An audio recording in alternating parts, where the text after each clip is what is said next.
E aí, galera do nono ano, tudo bem? Voltamos para nossa física, não é? Voltamos para nossa física, módulo 9 ainda, tá bom? E no módulo 9, nós vamos trabalhar agora espelhos, tá bom?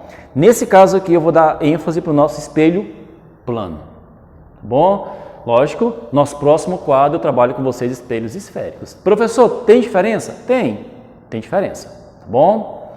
Professor, o que é um espelho plano, tá?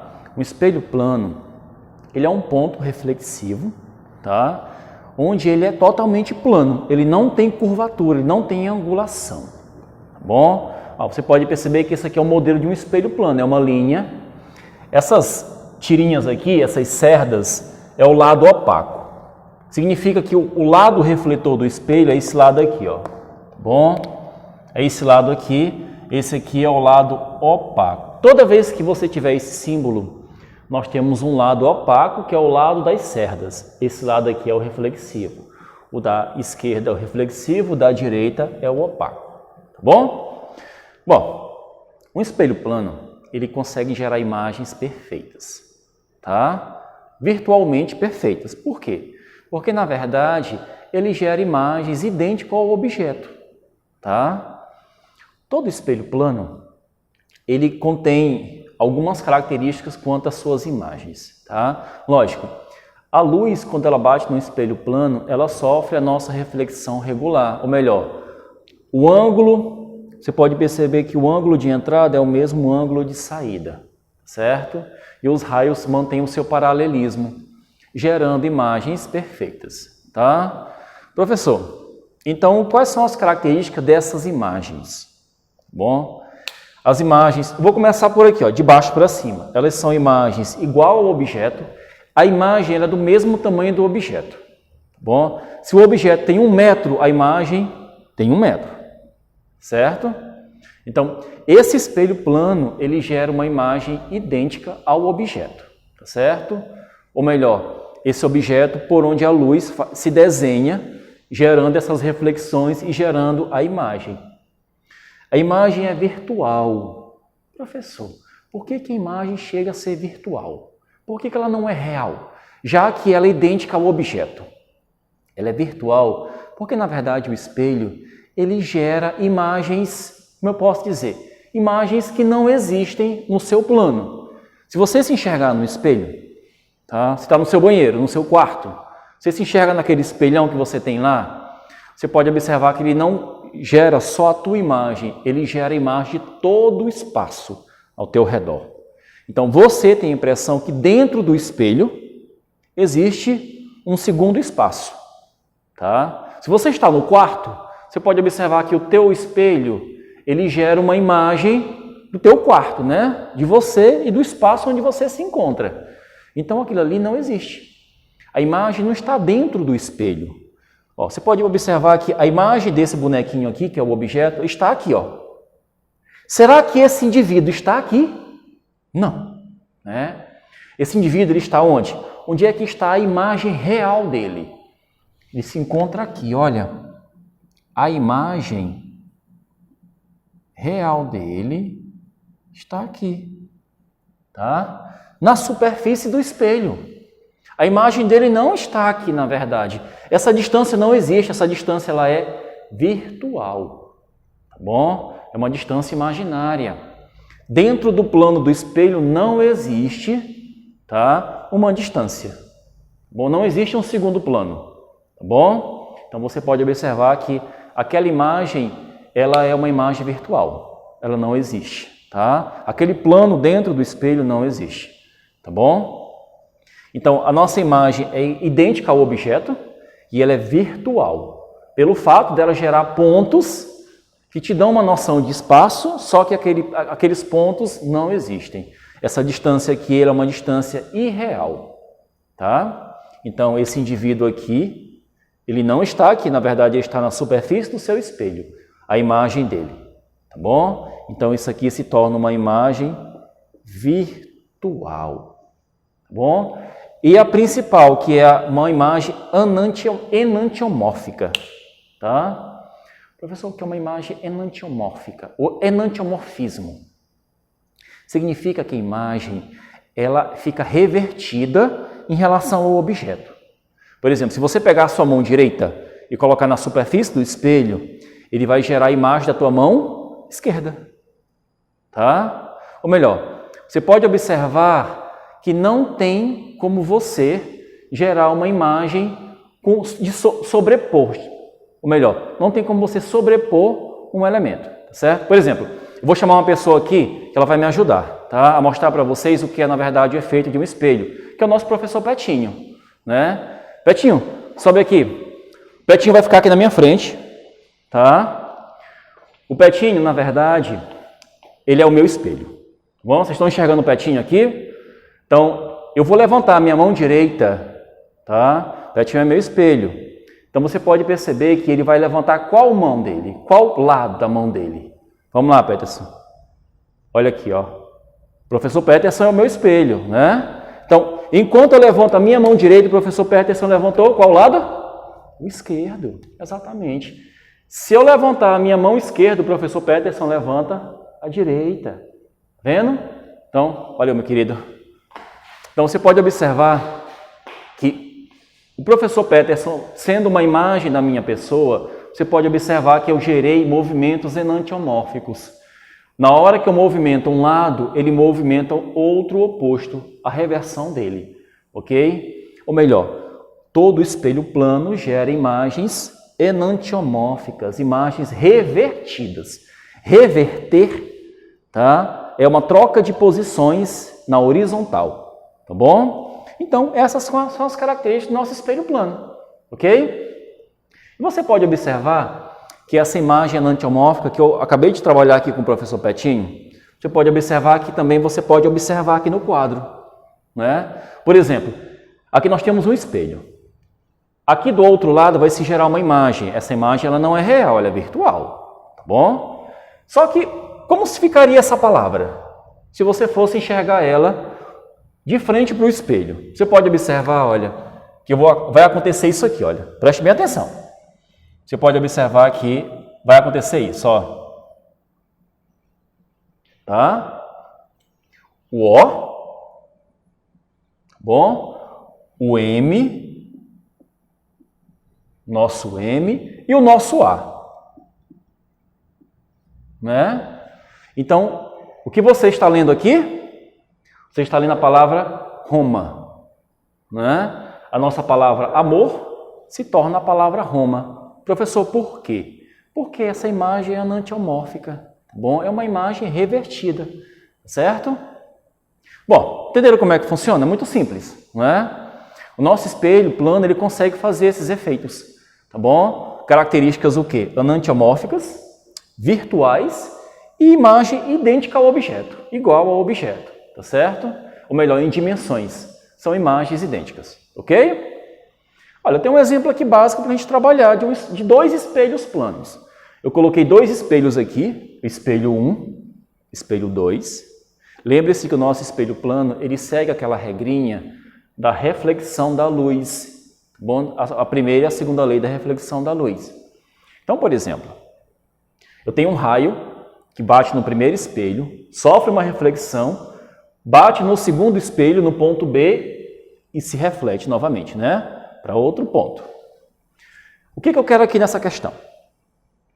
Eu tenho uma altura aqui, do ponto da base do primeiro espelho até o ponto B, eu tenho uma distância de 8 metros. Eu quero saber qual é a distância que o raio percorre do ponto A até o ponto B, né? Que distância é essa aqui, olha? Que distância é essa? Vamos calcular? Eu vou utilizar algumas regrinhas de matemática básica, tá? Relações trigonométricas, que você já conhece um pouquinho, né? Elementos de reflexão da luz, também você já conhece, né? Por exemplo, para que eu possa calcular essa imagem, a primeira ideia que eu tenho aqui é que esse ângulo ele é de 90 graus. Ok, mas não me ajuda muito, porque eu não tenho essa medida aqui de baixo, ó. Tá? Eu quero achar a hipotenusa. É a nossa hipotenusa, isso aqui é um triângulo retângulo. O que você faria? Bom, eu sei que se aqui é 30, aqui também é 30. Né? Pela primeira e a segunda lei da reflexão da luz, os ângulos de reflexão são iguais, tanto abaixo do raio quanto entre os raios, certo? Tanto que aqui se cria uma linha imaginária que você conhece ela como normal, tá bom? Gerando ângulos idênticos, que é o ângulo de incidência e o de reflexão. Você está lembrado da nossa aula anterior? Muito simples, né? Se o nosso ângulo aqui é 30 graus, aqui é 90, então aqui só pode ser o quê? 60. Exatamente. Então aqui você pode aplicar uma regrinha básica de relação trigonométrica, tá bom? Professor, que relação trigonométrica é essa? Trigonometria no triângulo retângulo é quando você trabalha aquela questão do seno, cosseno, tangente. Você precisa muito trabalhar com isso. Por exemplo, aqui nesse caso, eu quero achar essa distância que é a hipotenusa, eu vou utilizar o quê? Eu vou utilizar o seno, né? Fica assim, olha, seno de 30 graus é igual a cateto oposto, que é o 8, pelo cateto adjacente. Aliás, cateto adjacente não, pela hipotenusa, né? Quem é a nossa hipotenusa? É o x. Tá? Seno de 30, na verdade, é 0,5. Aí fica 0,5 é igual a 8 sobre x. Ok? Quem seria o nosso x? Fazendo meio pelos extremos, o nosso x ele vai ser 8 dividido por 0,5. Isso vai dar 16 metros. Né? Então, a distância que esse raio percorre entre o ponto A e o ponto B são 16 metros. Tá bom? Ou melhor, essa é uma aplicabilidade de dois espelhos. Os espelhos, como eles seguem essa regrinha da reflexão da luz, eles geram também o quê? Imagens, tá bom? Pontos de reflexão, tá certo? O tio retorna com vocês já já, falando sobre espelhos esféricos, um ponto básico, tá bom? Forte abraço, valeu! E aí, galerinha, voltamos, né? Voltamos, e agora vamos falar dos nossos espelhos esféricos, tá bom? Espelho plano ficou lá atrás, vamos trabalhar agora os espelhos que têm o formato de uma calota esférica. Professor, o que é calota, cara? Ah, professor, calota é a metade de uma circunferência? Não. Tá? A metade da circunferência é uma semicircunferência. Então, o que seria uma calota? Uma calota esférica, tá? É isso aqui, ó. Nós temos uma circunferência. Se você cortar esse desenho no meio, tá bom? Nós temos aqui uma semicircunferência, ok? Só que ainda não é o nosso espelho. O nosso espelho seria isso aqui, ó. Seria essa calota, ou melhor, é uma parte menor do que uma semicircunferência, tá bom? Então, esse espelho aqui, ele pode ter a parte de dentro ou a parte de fora, espelhada, tá certo? Essa é o que nós vamos trabalhar, esse é o tipo de espelho, a diferença entre eles. Alguns têm a parte espelhada por dentro, outros têm a parte espelhada por fora, tá? Professor, como nós vamos diferenciar esses tipos de espelhos? Bom, o primeiro tipo é o chamado espelho côncavo. Professor, o que é o espelho côncavo?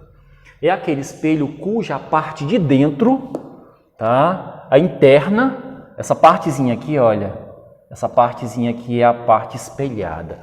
A parte de fora, ela é opaca, tá bom? Ela não reflete a luz. É só a nossa parte interna. Ou melhor, é o nosso espelho côncavo, tá bom? Professor, qual é a principal característica de um espelho côncavo? Os espelhos côncavos, eles têm a capacidade de concentrar a luz em um ponto, a gente chama de foco, tá bom? Nós temos 3 pontos no espelho esférico. Nós temos o vértice, é onde o espelho faz a curva. Você pode observar que onde esse espelho aqui, olha, ele curva, tá? Se você pegar esse espelho e curvar, o ponto de curvatura dele é o chamado vértice, certo? É onde ele faz o V. Nós temos o foco. Professor, quem é o foco, cara? O foco é onde ele concentra essa luz, bom? Ou melhor, é o responsável, é o ponto responsável por toda a concentração da luz, tá bom? Tanto que tinha existiam alguns físicos que utilizavam esse tipo de espelho para concentrar calor em um ponto, que na verdade é o próprio foco do espelho, ok? Também responsável pela geração de imagens, tá? E nós temos o centro de curvatura. Quem é o centro de curvatura? O centro de curvatura é onde a luz ela troca de posição para gerar uma imagem direita ou invertida, tá? Olha, até esqueci. Aqui o nosso V aqui é um F, tá? Nosso F aqui é o chamado foco, bom? Ok? É onde nós concentramos toda a energia luminosa, tá bom? Bom, esses espelhos, no caso o espelho côncavo, ele consegue concentrar a luz, é porque na verdade os raios vêm paralelos, né? Batem no corpo do espelho e refletem passando pelo foco. Nós temos essa linha aqui, olha, essa linha que corta o espelho no meio, eu chamo ela de eixo imaginário, bom? Ou na verdade o eixo principal. Professor, por que é o eixo principal? Porque todos os elementos estão em cima dessa linha, tá? Professor, onde é que passa essa linha imaginária? Ela passa no ponto do vértice, ou melhor, no centro do espelho, exatamente onde o espelho faz a curvatura dele, tá bom? Então aqui nós temos a linha, essa linha aqui é o eixo principal, tá bom? Em cima dele nós temos o vértice, o foco e o centro. O vértice é onde o espelho faz a curva, o foco é onde a luz se concentra, tá bom? Gerando calor, tá certo? E o centro de curvatura ele é responsável por gerar essa imagem e transpor ela. A imagem pode ficar de cabeça para cima ou, tá? Ela pode ficar o quê? De cabeça para baixo. Bom, nós temos dois tipos de imagem. Esse espelho côncavo ele pode gerar imagem de cabeça para cima ou de cabeça para baixo. É a chamada imagem direita e imagem invertida. Tá? É a nossa imagem invertida. O nosso espelho côncavo tem essa capacidade, tá certo? Quando o objeto fica muito distante do espelho, ele gera uma imagem de cabeça para baixo, uma imagem invertida. À medida que esse objeto vai se aproximando do espelho, o objeto ele gera uma imagem de cabeça para cima. Então, quando o objeto se aproxima do espelho, ele gera uma imagem direita. Quando ele se afasta, ele gera uma imagem invertida. Tá? Bom, esses espelhos aqui podem gerar também imagens maior, menor ou igual ao objeto. E podem gerar imagem real ou virtual, tá bom? Então, é um espelho pouco utilizado, porque na verdade a imagem ela assume uma posição diferente a cada movimento do objeto, tá? Então, o espelho côncavo hoje é pouco utilizado ou nem sequer utilizado, tá? Aí nós temos o outro espelho, final chamado espelho convexo, tá? Ele também é uma calota, só que a parte refletora é a parte de fora, tá? A luz bate no ponto refletor por fora dele e reflete, certo? Essa luz, quando ela reflete se espalhando. Ao contrário do nosso espelho côncavo, que concentra a luz no foco, esse espelho aqui espalha a luz. Tá? É totalmente diferente. Por quê, professor? Porque os raios de luz se concentram no foco de dentro, na parte interna. Então, por fora eles se espalham. Tá bom? Ele tem uma característica muito importante. Ele gera imagem virtual, menor e direita. Ou melhor, ele é aquele espelho, ele é redondinho, tá? Ele vai gerar uma imagem virtual, ele vai pegar todo o ambiente, igual o espelho plano, lembram-se? A imagem só é virtual porque o espelho pega todo o plano, tá? Te dá a impressão que existe um outro setor dentro do espelho. É menor, vai gerar uma imagem pequenininha, vai reduzir a imagem. E direita, a imagem não fica de cabeça para baixo. Esse espelho é muito utilizado hoje em dia, muito utilizado. Por exemplo, Você já entrou numa farmácia, num supermercado, você já viu aqueles espelhos que ficam bem em cima do caixa? Aqueles espelhos barrigudinhos? Aquilo é o espelho convexo. É o chamado espelho de segurança. Tá? Esses espelhos, eles conseguem pegar todo o ambiente. Então, o cara que está no caixa, ele consegue observar todo o movimento da loja. E por quê? Porque esse espelho, ele reduz a imagem, as pessoas ficam bem pequenininhas, porém, ele abarca todo o ambiente. Tá? Professor, tem mais alguma utilização para esse espelho? Tem. É os chamados espelhos retrovisores, né? Moto, carro, todo elemento de transporte utiliza esse tipo de espelho, os espelhos retrovisores. Por quê? Justamente por isso. Os espelhos convexos, eles diminuem a imagem e aumentam o campo de visão. Tá? Então, para um espelho retrovisor é perfeito, porque o motorista que está aqui olhando para o espelho, ele tem noção de quem vem atrás dele, porque ele reduz a imagem e aumenta o campo de visão desse motorista. Então, ele consegue observar quem vem atrás do veículo. Viu? Então, galera, nós ficamos por aqui, tá bom? Esses são os nossos espelhos, o espelho plano que nós trabalhamos no quadro anterior, e aqui temos os espelhos esféricos, que também possuem características. Nós vamos trabalhar essas características de uma maneira mais profunda no próximo ano, certo? Primeiro ano, Física B, vamos trabalhar espelhos esféricos de maneira aprofundada, cálculos, equações e assim por diante. Ok? Gente, foi um forte abraço e até a próxima aula.